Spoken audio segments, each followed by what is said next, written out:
Hi guys, I just wanted to talk about religion today, about why we believe the things that we do. Uh, if I asked my mom, which I have months ago, why she is a Buddhist, her answer was she simply grew up with it. Her family have been Buddhist, and that's something that she's been comfortable with and has been passed down to her.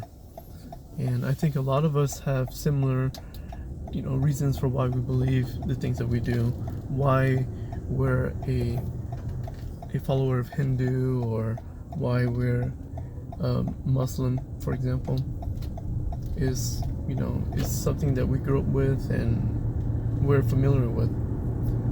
I grew up as a Catholic, and over the past few decades, I've encountered people of different religions and beliefs, and I've been challenged a lot on why Catholicism.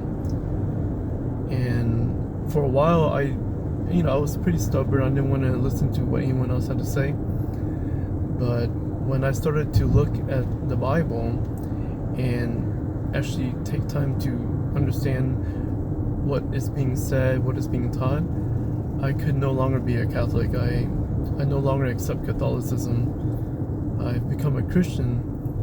I've become a Bible-believing Christian because as I read it, it adds up. It rings true. And I want to encourage you, whether you're a follower of this religion or that, to see if it's true.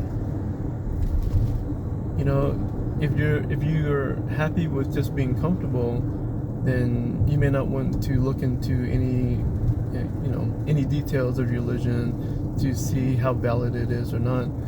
But if you're a truth seeker, if you really want to know what happens after we die, if you really want to know why we're here, then look into your religion to see what it teaches, to see does it make sense, does it add up.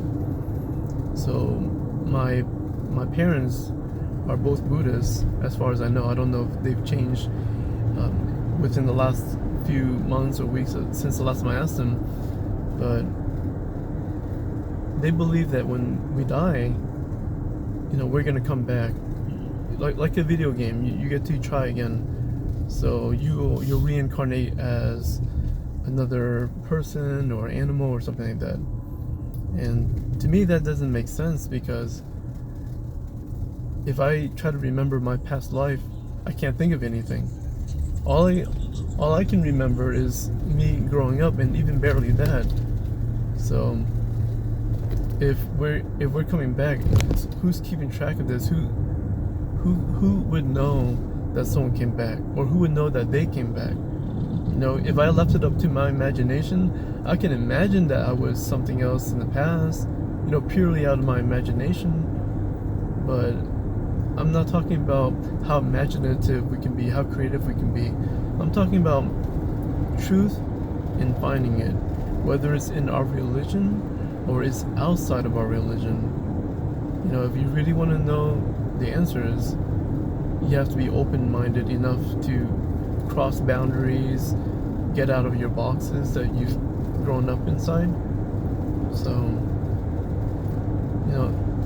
it's all there for you to find out. As a Bible-believing Christian, I've read that God says, if you seek me with all your heart, you will find me. So I believe that. I don't want to just believe in something because I've grown up with it.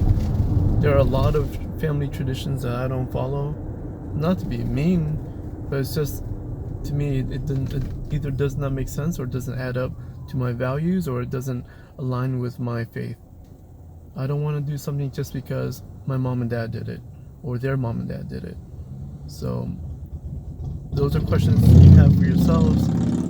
Do you want to just keep doing what everyone else has been doing around you, or do you want to find out what's true? It's all up to you. No one can change your mind for you. They can give you explanations, and they can persuade you with arguments and stuff like that, but at the end of the day, it's up to you if you really want to find out or not. All All right. So I hope you guys are open-minded. I hope you guys are truth seekers as well. And I'll talk to you later.